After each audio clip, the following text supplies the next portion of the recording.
الصلاة والسلام على أشرف الأنبياء والمرسلين المبعوث رحمة للعالمين شفيع المذنبين وحبيب قلوب الصادقين شفيع ذنوبنا وحبيب قلوبنا وطبيب نفوسنا سيدنا ومولانا أبي القاسم محمد اللهم صل على محمد وآل محمد وعلى أهل بيته الأطيبين الأطهرين الهداة المهديين ولعنة الله على أعدائهم إلى قيام يوم الدين رب اشرح لي صدري ويسر لي أمري واحلل عقدة من لساني يفقه قولي أما بعد فقد قال الله عز وجل في القرآن المجيد بسم الله الرحمن الرحيم لقد جاءكم رسول من أنفسكم عزيز عليه ما عنتم حريص عليكم بالمؤمنين رؤوف رحيم صلوا على محمد وآل محمد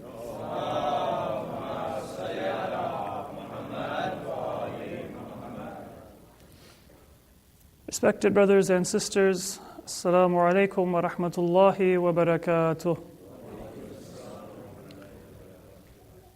Today was the first of the month of Muharram, the beginning of a new year for Muslims throughout the world, but a day of special meaning and significance for followers of Ahlul Bayt alayhimus salatu wassalam. We all know that what brings us together as a community in worship and in prayer and devotion is our love and our attachment to the progeny of the Prophet of Islam, Muhammad Mustafa sallallahu alayhi wa alihi.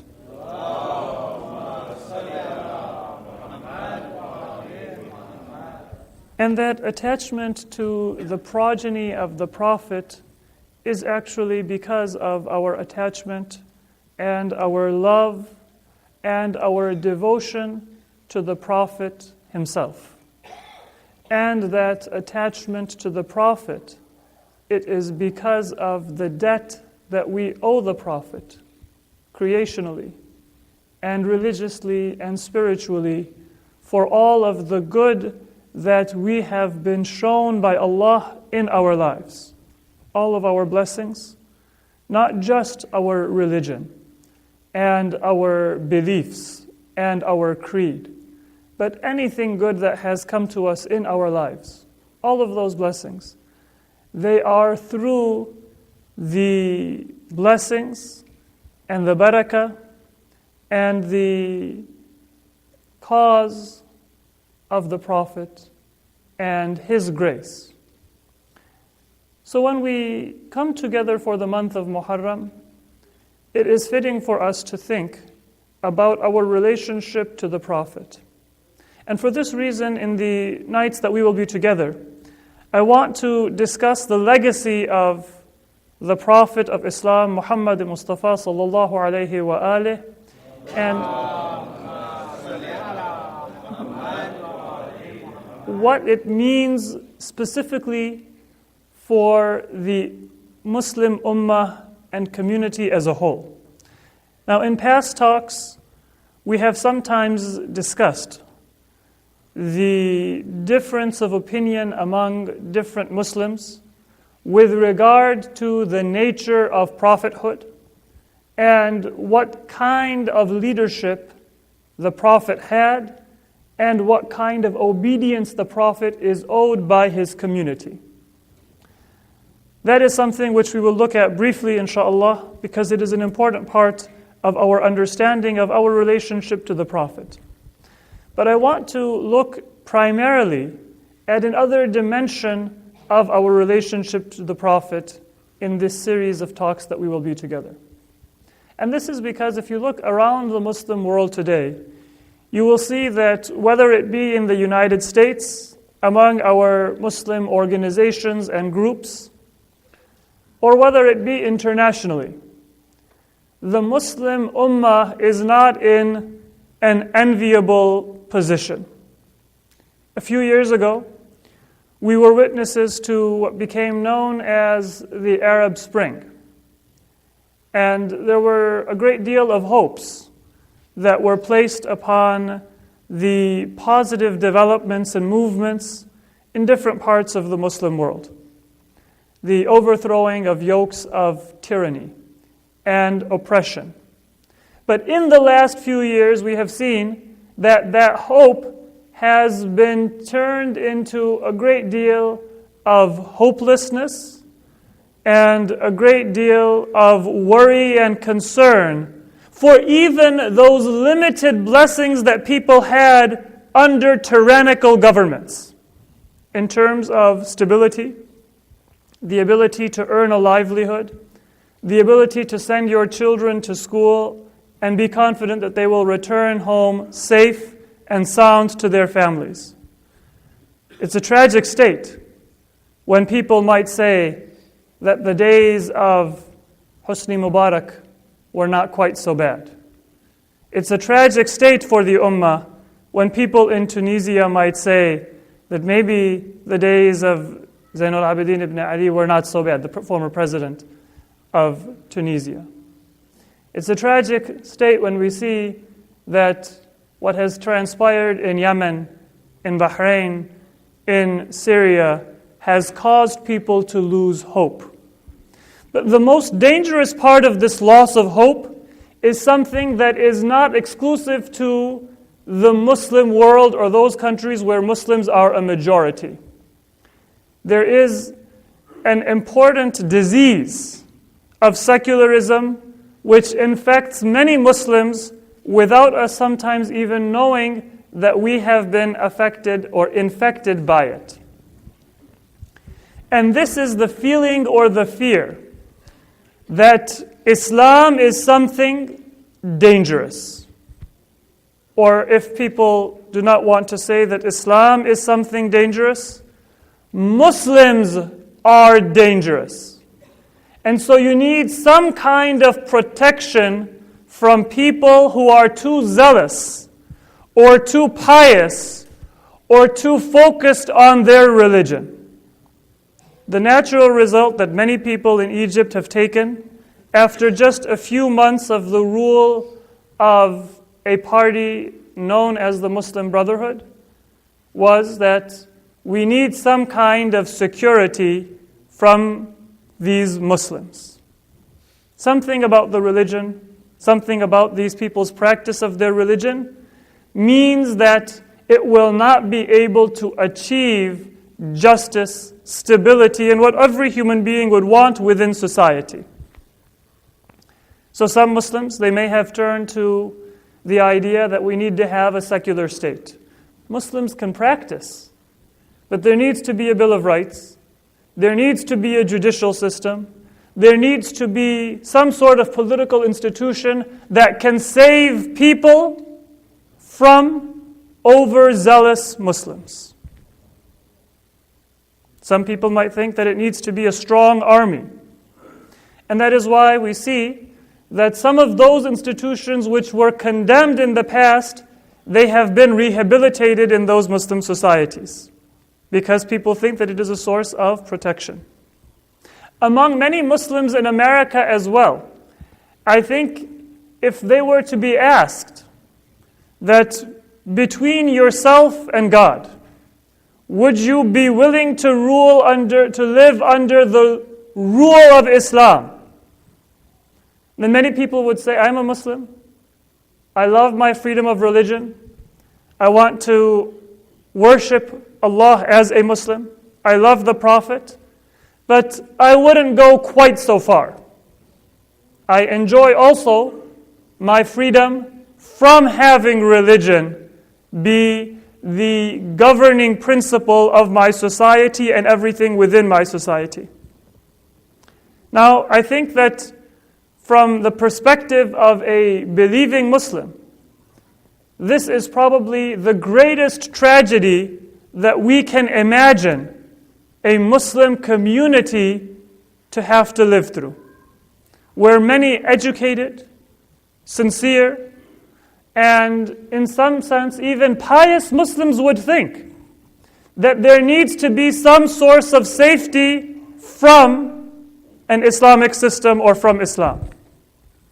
It means that on some level we have been alienated from our religion as a society and as a community, as an ummah, where we have not been able to convince others. And in some cases, we have not even been able to convince ourselves or understand ourselves how it is Islam that is the best protection for our basic needs and our basic rights. So that we would not fear people who are the most zealous Muslims. But the most zealous Muslim is the person that we will trust the most. The person that we will have the confidence in the most. Now, in some sense, this is a problem which is less severe among followers of Ahlul Bayt alayhimus salatu wassalam. Because our Imams, they taught us and they represented in their own lives a comprehensive understanding of what Islam was. So to the extent that we have a connection to our Imams, we don't have those extremes that we might find among other schools of thought within Islam. But as a whole, when any part of the Ummah is suffering or is weak, it is going to have a negative effect on the entire Ummah. It's not something that we can take pride in and say that, well, we are followers of Ahlul Bayt. Our zeal is always a constructive zeal, because we are part of this Ummah. And when the Ummah is sick, then it will affect us. When the Ummah is healthy, then it means that we will also be able to function in a healthy way. And so that is the reason that I want to devote our sessions together to discussing aspects of the legacy of the Prophet. The legacy of the Prophet, not just in terms of wilayah and not just in terms of those dimensions of prophethood, which are only understood by followers of Ahlul Bayt alayhimus salatu wassalam, the Imams and the Ma'sumin. But those dimensions of the legacy of the Prophet, which it is important for all Muslims to be able to relate to and to appreciate. Because the more that we as an ummah focus on the Prophet as the source of our identity and our values and our principles, and we seek to develop a relationship with one another through our connection to the Prophet, two things will result. Number one, we will be able to develop as a community a progressively deeper understanding of the comprehensiveness of the personality of the Prophet. An individual who is not married, is not in a position of leadership, has never had to face severe opposition because of values or because of principles, that person can still read about the Prophet and believe in the Prophet. But that person can never fully appreciate the beauty of the seerah and the practice of the Prophet until that person fulfills some other roles within their life. And then when they have those conflicts, they will be able to appreciate how it is that the Prophet is an uswa hasana and a pure role model for solving and for going beyond the different obstacles and challenges and the different situations that we face within our lives as individuals. The ummah needs to go through a similar kind of experience with our different schools of thought. Some who identify as Sufi, some who identify as Sunni or Salafi, some who identify as Shi'i. Any group that believes in Islam, that believes in Sharia, that believes in Tawheed and Risala, then we need to develop a deeper and a better connection with one another through the Prophet. First of all, so that we will be able to better understand the different dimensions of the seerah of the Prophet himself. And second of all, so that we will be able to have a better relationship with one another, where we will recognize what it is that divides us. And as we will talk about in the coming days, there are things that do divide us, and they are serious and they are important differences. They cannot be glossed over. And any attempt to bring the Muslims together that glosses over the differences of the Ummah will rob the Ummah of the very capital that it can use to solve its problems. If you say that we need to fight external aggression and imperialism, we have enemies at the door and at the gates of our Ummah. And therefore, those who are followers of Ahlul Bayt, why don't you de-emphasize those values and those principles that are unique to your school of thought and join the main body of the Muslim Ummah? If every other school of thought were given the same message, then the capital that we would use in order to be able to solve our problems, it would disappear. Because even though we may disagree about different aspects of fiqh, about different aspects of the Prophet's seerah and his methodology, every Muslim does agree that the Prophet's teachings are comprehensive. And it is only by recognizing the comprehensiveness of the teachings of the Prophet that we will be able to solve our worldly and our spiritual problems by returning to our religion. And Islam, which is not Shia or Sunni or Salafi or Sufi, which is non-sectarian, which is deluded, will not be an Islam, and it will not be recognizable to any one of those schools of thought.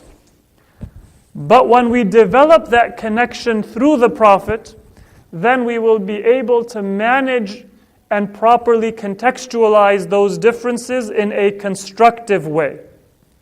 The example that I like to give is a family. If you have a large and an extended family, then over the course of the life and the experiences of that family, there will be many different types of ups and downs that will take place within the life of that family. Oftentimes, there are brothers and sisters who have completely different perspectives about life and how to live life and what is important and what is not important. They might not be able to get along very well with one another. But what binds them is a shared history, shared experiences, and in many cases, the presence of elders within the family whom all can respect. Their existence while they are alive and their memory when they are no longer alive, that can allow people who cannot get along with one another on their own terms to still be able to have a constructive relationship. If not when they are alone, at least when one of those elders is present with them. Or if they are not present, at least when they are gathered to remember that family elder. And the Prophet of Islam, of course, he fulfills that role for all Muslims. So with that, I think we can appreciate and understand the importance of this topic given the state of the Ummah. We need to be able to examine the seerah, the events of the life of the Prophet, and develop a connection with the Prophet in such a way that we will be able to give a constructive message to our own circle of friends and in our own communities and for ourselves. We should not think that balance means that we need to put Islam in one compartment of our lives. And then we need to have some leisure or some pleasure activities which are outside of Islam in order to be a well-rounded and a balanced person.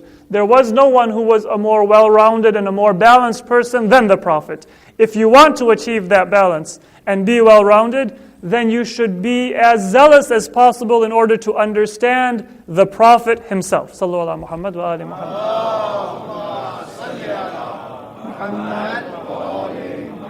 And this is intimately tied to Karbala and to the life and the teachings of our Imams as well.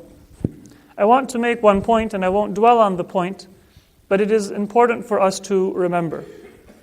Out of all of those who were contemporaries of the Prophet during his lifetime, the Sahaba, and then those who carried on the teachings of the Prophet after his time, the ulama, the tabi'een, the different generations of Muslim scholars, fuqaha, ulama, muhaddithin, out of all of those different groups, it is only the progeny of the Prophet who represented and who were known to represent this comprehensive teaching of the Prophet.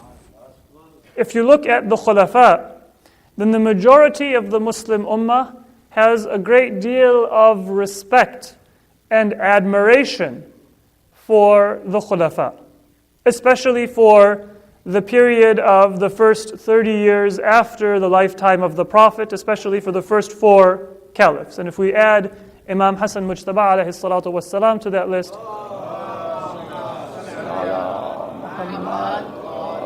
the first 5 caliphs, who include 2 of our Imams. But what is it that they admire about those caliphs?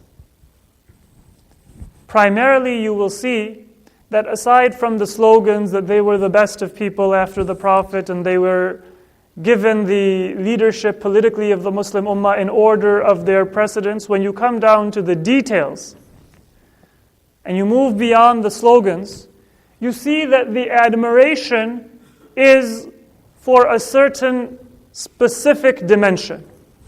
Primarily, it is because of efficiency. It is because of political effectiveness as a ruler and as a military commander in organizing the affairs of Muslim society.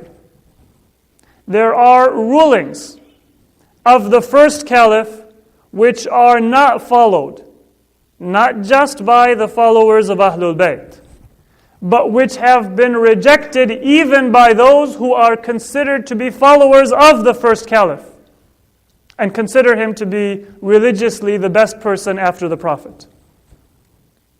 For example, the practice of Abu Bakr was never to pray Salatul Taraweeh. Those who pray Salatul Taraweeh, they are not following the practice of Abu Bakr or the practice of the Prophet. So his practice is not considered to be authoritative in all different dimensions. There are questions of inheritance, for example, the inheritance of grandparents, in which there are contradictory and numerous answers given by the first caliph. The second caliph, in the issue of Hajj, there are no Muslim schools of thought to be spoken of that follow the ruling which the second caliph insisted upon. Not just followers of Ahlul Bayt who say that we have our own leaders and our own imams and our own authorities. So when it comes down to it, if you move away from the slogans, even the majority Muslim community will recognize that the caliphs, their primary legacy, whatever we might evaluate it as, whether we consider it to be obligatory to follow it or whether we consider it to be not our obligation to follow it, but whatever its evaluation and whatever its rank might be, it is primarily a political legacy. For example, Umar ibn al-Khattab is known as a very strict and a very efficient governor. It's said that when he saw that some of the governors were engaging in questionable transactions and they had enriched themselves with means that may have been questionable or may not have been questionable, he asked them to send him their accounts. Many of them said that we have not done anything wrong. Any of you who have been in a position of authority, you know that when you have the books at your disposal, it is always possible to follow the letter of the law, but still to enrich yourself, because you know where government contracts are going to be taken. You know what lands are going to be developed before it becomes public knowledge. So there are many ways not to break the letter of the law, but where the spirit of the law can be broken. The judgment of the second caliph was that those who had riches that they didn't have before, they must return half of their property to Baytul Mal. That was a random decision. It was never practiced by the Prophet. And some companions, they came in and they, so to speak, threw in the towel. They said, this is something which you have determined by your own judgment and without knowledge to be wrong. So we will never serve under your authority again. We refuse to be appointed as a governor because this is not justice. Perhaps we had good fortune. Perhaps Allah subhanahu wa ta'ala has given us blessing in our own judgment and we have done nothing wrong. This sunnah, by the way, was adopted by some of the later caliphs, especially by the Umayyads. Muawiyah, it is said, on his deathbed, he made a judgment that half of his personal property be returned to Baytul Mal, and half of his property should be given to his heirs. He said that I hope that by this means, whatever I may have taken that was perhaps questionable or unjust, Allah will make it halal for my heirs, because I've given half back to Baytul Mal. That was the judgment of the second caliph. So it was something which was efficient, it reduced the wealth, it looked good in society, but it was an inherently unjust decision. It means that many people who are qualified will then turn their talents and their energies elsewhere. It means that many people who might be qualified to be in a position of leadership in society, they will say, I'm not going to serve for this organization or for this government, because tomorrow my legal and illicit earnings might be taken from me. And is that going to benefit society? Is that going to benefit the Ummah or harm it? In the same vein, there might be people who will be able to use that judgment in order to then launder their illicit earnings, as actually happened in history. That is what Muawiyah did. He had taken much more than half of his property through illegitimate means. But he said that the precedent has already been set. I'll return half of it, and so half of it will become licit. My point was that the seerah of the khulafa, even by the standards of the majority of Muslims, is not something which can be said to fully represent the justice of the Prophet, the teachings of the Prophet. It was very efficient. It was militarily very effective. It was economically very lucrative. There was stability throughout the Muslim lands. The borders were increasing, but there were certain seeds that were sown during that time which did cause various issues very soon, and some which didn't come until much later. If you go to another generation, then there were people who were known as the zuhad. They had a great deal of zuhd, personal piety. But they were known for their zuhd. Many of them were also qusas. They would tell stories in the masjids. And those stories they would tell, they would learn from the same people they had learned their conception of zuhd from, their conception of asceticism from. It had come from previous Christian monks and priests and other people from Bani Israel, renouncing the world altogether, refusing to eat meat, refusing to get married, taking a vow of poverty. So when they had learned their ideal of poverty and monasticism from these priests of Bani Israel, they also decided to take many of the stories which inspired Bani Israel, and they used to sit in the masjid and tell those stories. Those were the days in which many of the myths and the legends of Bani Israel, they began to take the form of ahadith, because these were prominent Muslims. They were sitting in the masjid and they were teaching people.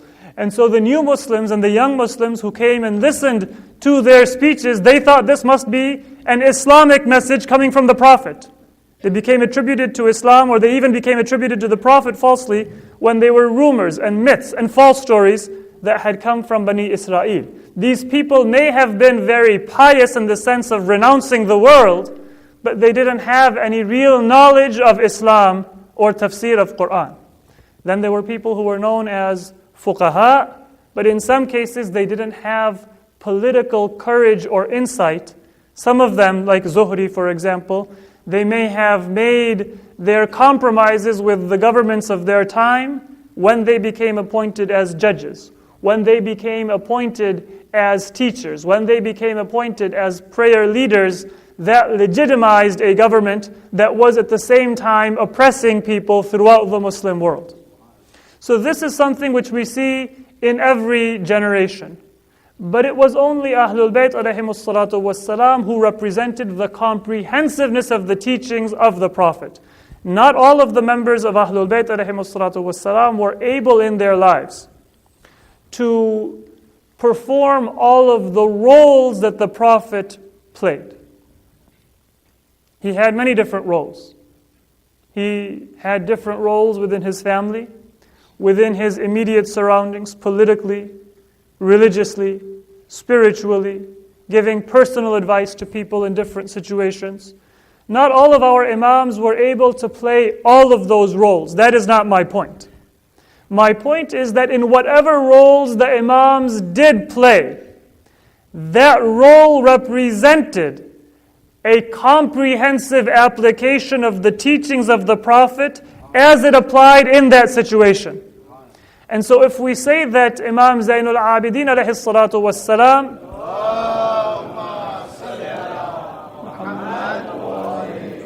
he focused especially on prayer and on worship and on supplication, there is a world of difference between Imam Zainul Abidin and between those zuhad. Because those zuhad only knew the form of zuhud, the form of monasticism that they had learned from their role models. But Imam Zainul Abidin was using those prayers and that asceticism and that supplication in order to introduce people to the profundity and the depth and the comprehensiveness of the teachings of the Prophet. So he was known as a worshipper, Zainul Abidin. He was known for his zuhud, but there is a world of difference. When we say that Imam Muhammad Baqir and Imam Ja'far Sadiq alayhim as-salatu was-salam,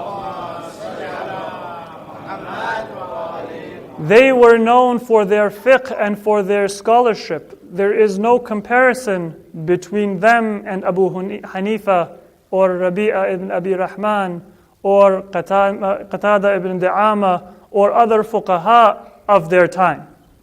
The difference was that their fiqh was not law. It was not ahkam.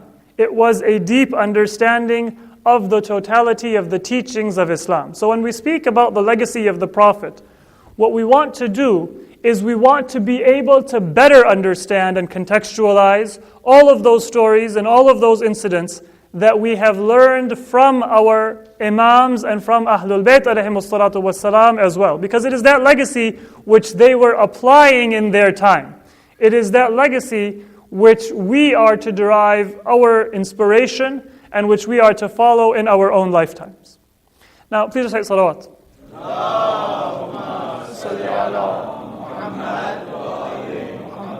Having introduced the importance of the study of the legacy and the different dimensions of the personality of the Prophet and those things which can unite our ummah, and also those areas where we can better understand some of the differences and understanding of the Prophet, and how that ties into our Imams and Ahlul Bayt alayhimus salatu wassalam, I want to also say just a few words about the month of Muharram.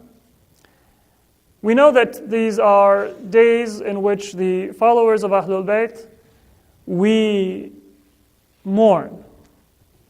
We gather in order to show sadness. Now that is not the custom in many different religions and of course in other societies. The beginning of the year is a time of hope and a time of rejoicing. But there is a great beauty and a great depth to our mourning when we usher in every new year. And this helps us better understand the legacy of the Prophet and our relationship to the Prophet. If my child comes to me and says that we had an exam in school today and I got an 87, just a score, percentage, Is that something that I should be proud of, or is that something that I should be disappointed in? We can't judge whether it's something to be happy about or something to be sad about simply on the basis of a number. We have to understand first what the context is. There was a time when an 87 may have been a good score. Now, when students are given greater self-esteem and when people have averages above 100%, an 87 might not be something to brag about. But it does depend on what type of exam it was.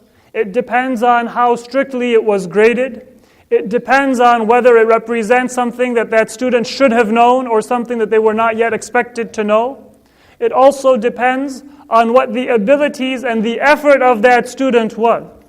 If they had made their full effort, tried hard, and that was the best that they could do, then that is something that they should be more proud of than somebody else who has 100%. But if they were able to do better, and they didn't, then this is something which does not really deserve to be celebrated, even if they might have made the honor roll or the merit roll, or they may have gotten a certificate. This is something which is obvious within our lives. The same principle applies to our role as a Muslim. The reason why many Muslims do not see the importance of mourning in Muharram is because there is a disconnect between our understanding of Islam and what the ideals and the principles of Islam were meant to be.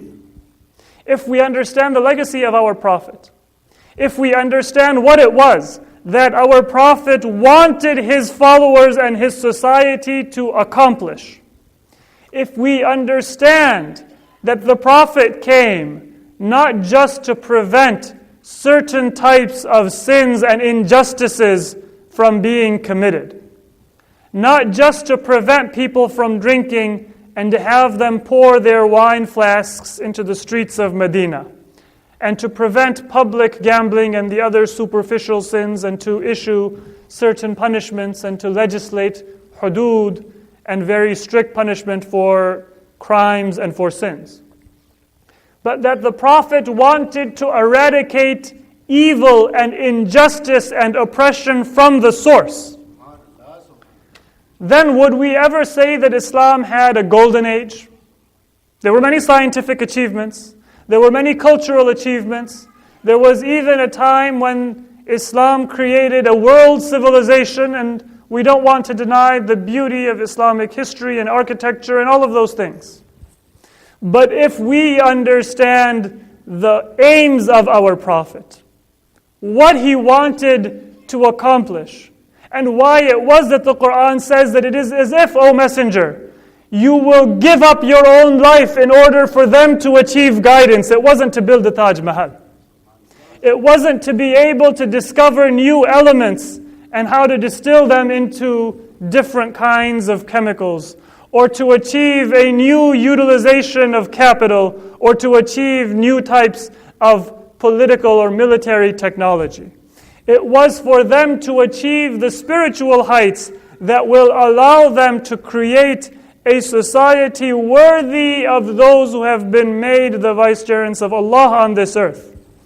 Even in the days when Islam was in what we consider, or what people consider to be its golden era, did it deserve to be mourned more, or did it deserve to be celebrated more? Let alone where Islam is now. This is what Muharram represents for us. To remember the ideals of Islam. Who we were supposed to be. Where we were supposed to go. What we were supposed to accomplish as an ummah. And then we won't say that, well, we got an 87%, and so we passed. We will say that we have not been able to accomplish. We have not been able to fulfill our pledge and our promise. And we have so much further to go. That is why we begin our year by mourning, because we are remembering our state. We are remembering the state of our ummah. And we want to then develop that recognition so that we will be able to progress and move forward. The one thing that Ahlul Bayt alayhimus salatu wassalam carried from the Prophet, which no one else among the khulafa and among the fuqaha and among the muhaddithin was able to carry, was the ilm and the authentic, genuine knowledge of the Prophet. And the one thing that we want to learn from our connection to Ahlul Bayt is to have a respect for ilm and for knowledge. Just recently I was asked a question, and it was a very nice question, that we had a solar eclipse on Sunday. Solar eclipses are contemporary with the new moon.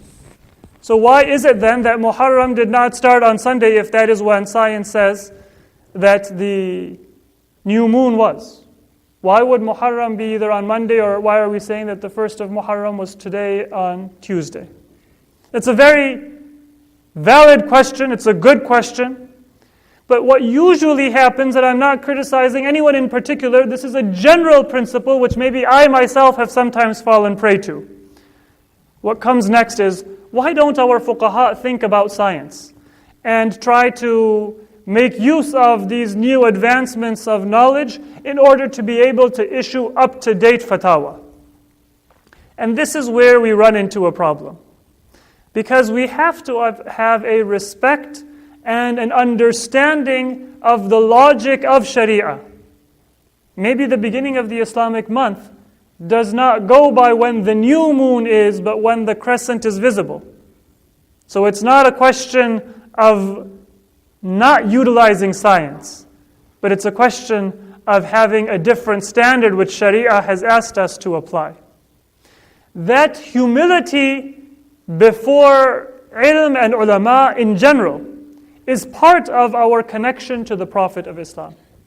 It is part of our connection to imams. And I'm not saying that you have to be satisfied with everything that your fuqaha or your maraji or your ulama will tell you. But if you are not satisfied, then the proper solution is to put your money where your mouth is. Then financially, in terms of the inspiration you give to your children, you should be encouraging them to become ulama who will solve those problems. You should be supporting efforts in order to introduce these types of resources to our academic institutions. The constructive role is to maintain the respect for our religious sciences. It was always the case that when people thought religion was something which was superficial, that they did damage to Islam, or they were not able to benefit from what Islam had to offer. We see that even with our imams. A very unique part and a very tragic part of the story of Imam Hussain ﷺ from the beginning of his mission until the end, even on the journey to Karbala itself, and even when he was in Karbala, is that people came to Imam Hussain in order to give advice to him. Some came sincerely. Some came with perhaps ulterior motives. Some came because they didn't understand what the mission of the Prophet was, and the mission of the grandson of the Prophet was. And some may have understood, but they had such love for Imam Hussain that they did not want to see him suffer in any way. But the result was that many of those people, for one reason or another, they were not able to join the Imam. We will see examples of that when Abdullah ibn Zubayr or Abdullah ibn Umar or Abdullah ibn Ufayf or others, they tell the Imam that he should do one thing or take one course of action or not take another course of action. When Muawiyah died, it is said that Yazid wrote his first letter to his governor in Medina, Walid ibn Utbah. He said, خُذِ الْحُسَيْنَ بِالْبَيْعَةِ أَخْذًا لَا رُخْصَةَ فِيهِ. O Walid, make sure that you call Hussein ibn Ali to your castle before anyone in Medina finds out what has happened, before there is instability, before anybody decides to rise up or to question my leadership of the Ummah, and force him, compel him to give bay'ah to Yazid, أَخْذًا لَا رُخْصَةَ فِيهِ. He should have no choice. And if he refuses, then put him to death on the spot.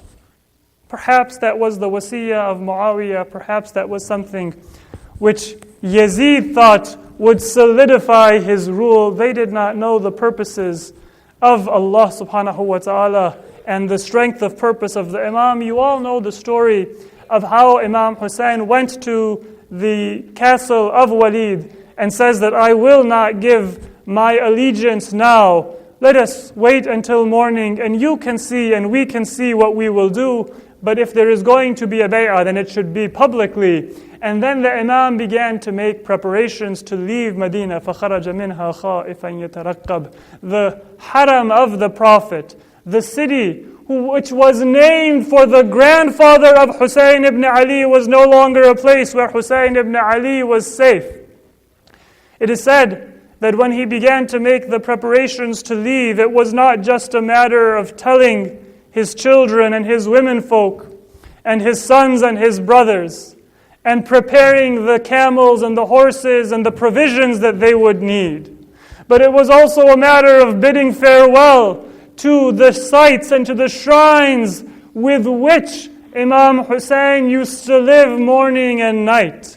The fragrance of the grave of the Prophet is something that the Imam would find peace and tranquility in. And now in the dark of night, Imam Hussain is going to the grave of his grandfather Rasulullah, and he is saying, "Oh my grandfather, I bid farewell to your haram and to your masjid, but bear witness that Hussain does not go willingly. He goes because he made a promise to you in childhood, and that promise is one which he shall fulfill." And then the Imam went to the grave of his brother Hassan ibn Ali. He said, "My brother, 10 years ago when you were martyred, you entrusted your young son Qasim into my care. And now I wish to apologize in advance because I don't know how well I will be able to ensure the safety of that trust that you gave to my care.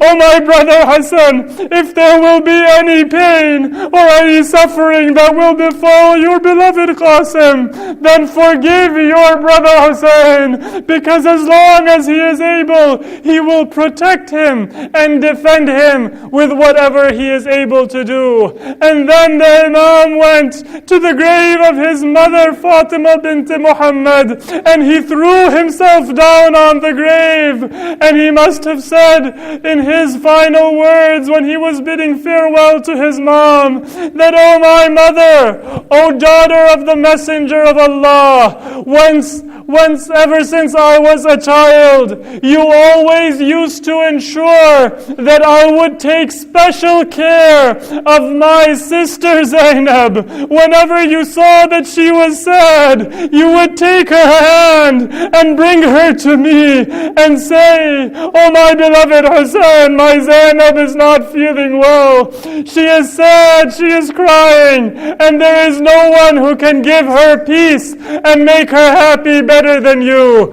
Oh my mother, I am taking Zainab with me, but I don't know how long I will be able to ensure her peace of mind. Oh my mother, if there is any sadness which shall befall my beloved sister, then forgive your son, because he will defend her honor with every drop of his blood."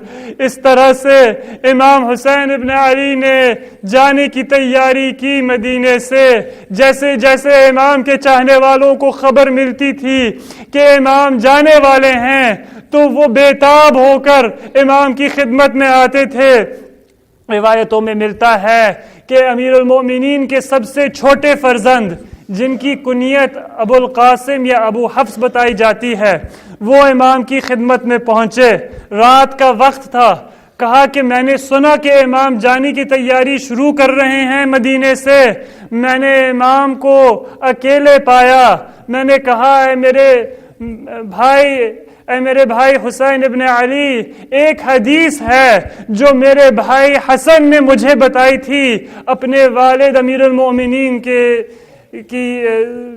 जानिब से। उस हदीस में मेरे भाई ने मुझे ये बताया, और फिर अबुल कासिम इब्न अली इमाम علی کے سب سے چھوٹے فرزند اور امام حسین کے چھوٹے بھائی کہتے ہیں کہ مجھ سے آگے بولا نہ گیا، میں نے بے ساختہ رونا شروع کیا، الفاظ میری زبان سے نہیں نکلتے تھے۔ امام حسین نے مجھے اپنے سینے سے لگایا، دیر تک اپنے سینے سے لگائے رکھا اور پھر کہا بھائیا بتا دیں مجھے کہ آپ کے بھائی نے میرے والد کی زبانی کیا آپ کو بتایا؟ کہا کہ مولا مجھ سے بیان نہ کیا جائے گا۔ پھر امام نے کہا کہ میں اپنی جد کے حق کے ذریعے سے آپ سے سوال کرتا ہوں، کیا یہ بتایا کہ حسین ابن علی شہید کر دیے جائیں گے؟ تو صرف سر ہلایا۔ کہا کہ کیا آپ سمجھتے ہیں کہ آپ کو حدیث بتائی گئی اور مجھے نہیں بتائی گئی؟ میں آپ کو وہ سرزمین بھی دکھا سکتا ہوں کہ جہاں پہ میری شہادت واقع ہوگی، اور میں آپ کو یہ بھی بتا دوں کہ میرے والد نے جب میری شہادت کی بشارت مجھے دی تھی تو یہ کہا تھا کہ میری ماں فاطمہ زہرا سلام اللہ علیہا روز قیامت میں امت رسول کی شکایت لے کے کھڑی ہوں گی اور کہیں گی کہ اس امت نے میری ذریت کو کتنی تکلیفیں پہنچائیں۔ تو اس وقت فرمانے اللہ کا حکم جاری ہوگا کہ جس بندے نے جناب سیدہ کو اذیتیں اور تکلیفیں پہنچائیں ان کے لیے جنت حرام ہے۔ امام حسین نے اپنے بھائی کو وداع کیا۔ ابو القاسم یا ابو حفص اس سفر میں شریک نہ ہو سکے، مختلف وجوہات اور اسباب تاریخ میں بیان کیے جاتے ہیں۔ بتایا جاتا ہے کہ اس کے بعد امام حسین اپنی نانی ام سلمہ کی خدمت میں گئے۔ جب دروازے پہ دستک دیا تو ام سلمہ نے پوچھا کہ کون ہے دروازے پہ؟ امام نے کہا آپ کے بیٹے حسین آئے ہیں سلام کہنے۔ ام سلمہ مضطرب ہوئی، دروازہ کھولا، اندر بلایا، کہا کہ میرے بیٹے حسین میں نے سنا ہے کہ آپ نے مدینے کو چھوڑنے کا فیصلہ کیا ہے، بتائیے کیا یہ سچ ہے؟ امام نے کہا جی نانی جان میں مدینے کو چھوڑ رہا ہوں۔ ام سلمہ نے کہا ہے میرے پیارے حسین میری ایک بات مانیے گا، آپ جس سمت میں جانا چاہے جائیے لیکن عراق کا رخ نہ کیجیے۔ امام سمجھ گئے کہ ام سلمہ کیوں یہ بات کہہ رہی ہیں۔ میں کہا کہ میری نانی جس طرح سے میرے نانا نے آپ کو بتایا تھا کہ میری شہادت کس طرح سے واقع ہوگی، اسی طرح کا ایک عہد اور ایک میثاق میرے نانا نے مجھ سے بھی لیا تھا، مجھے اب وہ عہد پورا کرنا ہوگا۔ میں الوداع کہنے آیا ہوں، حسین رخصت ہونا چاہتے ہیں۔ ام سلمہ نے کہا کہ 50 سال پہلے اب مجھے وہ ایام اسی طرح سے یاد ہیں کہ جس طرح سے بالکل کل کا واقعہ ہو۔ میں نے دیکھا کہ رسول خدا مغموم ہیں، رو رہے ہیں، ایسے رو رہے ہیں کہ جس طرح سے بالکل ابھی کوئی بہت عظیم مصیبت واقع ہوئی ہو۔ میں نے دریافت کیا اے رسول خدا کیا پریشانی نازل ہوئی ہے کہ جس کی وجہ سے میں آپ کو اتنا مغموم پاتی ہوں؟ کسی جنگ کسی مصیبت میں آپ کی یہ کیفیت میں نے نہ دیکھی۔ پیغمبر نے بتایا کہ ابھی جبرائیل نے مجھے آ کے خبر دی کہ میرے نواسے حسین شہید کر دیے جائیں گے۔ عراق کی سرزمین میں ایک خطہ ہے جس کا نام کربلا ہے، اور پھر رسول خدا نے ام سلمہ کو معجزے کے ذریعے سے اس سرزمین کی کچھ مٹی دی، اس خاک کو کہا کہ اے ام سلمہ اس کو محفوظ رکھنا، جب حسین ابن علی مدینے کو چھوڑیں گے تو میں جانتا ہوں کہ آپ کا دل بہت مضطرب ہوگا، صبح و شام آپ پریشان ہوں گی کہ میرے حسین کس حالت میں ہے۔ اس وقت اس مٹی کو آپ نکال کے دیکھیے گا، جب آپ دیکھتے ہیں کہ یہ مٹی ہے، خاک ہے، خون میں تبدیل نہیں ہوئی، تو آپ جان جائیے گا کہ آپ کے پیارے حسین محفوظ ہیں۔ لیکن جب آپ دیکھنا کہ وہ خاک نہیں ہے شیشی میں بلکہ خون ہے تو جان لیجئے گا کہ میرے پیارے حسین شہید ہو چکے ہیں۔ 28 رجب کو امام امام مدینے سے روانہ ہوتے ہیں، جیسے ہی امام مدینے سے روانہ ہوتے ہیں تو ام سلمہ نے وہ شیشی اپنے پاس رکھا، جیسے ہی دل میں اضطراب پاتی تھی تو اس شیشی کو دیکھتی تھی، اور جب دیکھتی تھی کہ اس کے اندر ابھی تک خاک ہے تو کچھ دل بہل جاتا تھا، تسلی کر لیتی تھی کہ ابھی تک امام حسین زندہ ہیں، سلامت ہیں۔ عاشور کے دن بتایا جاتا ہے روایتوں میں کہ ام سلمہ کا دل بہت مضطرب رہا، وقتاً فوقتاً دیکھتی رہتی تھی اس شیشے کی طرف اور دیکھتی تھی کہ وہ خاک ہے، ابھی تک خون میں تبدیل نہیں ہوا۔ اور پھر ظہر کے بعد نماز پڑھ کے کہا جاتا ہے کہ ام سلمہ کی آنکھ لگی تھوڑی دیر میں، عالم خواب میں دیکھا کہ پیغمبر آ رہے ہیں دور سے، سر پہ امامہ نہیں ہے، بال بکھرے ہوئے ہیں، مٹی گرد و غبار پورے بدن پہ ہے، آ رہے ہیں، خون کے آنسو آنکھوں سے جاری ہے۔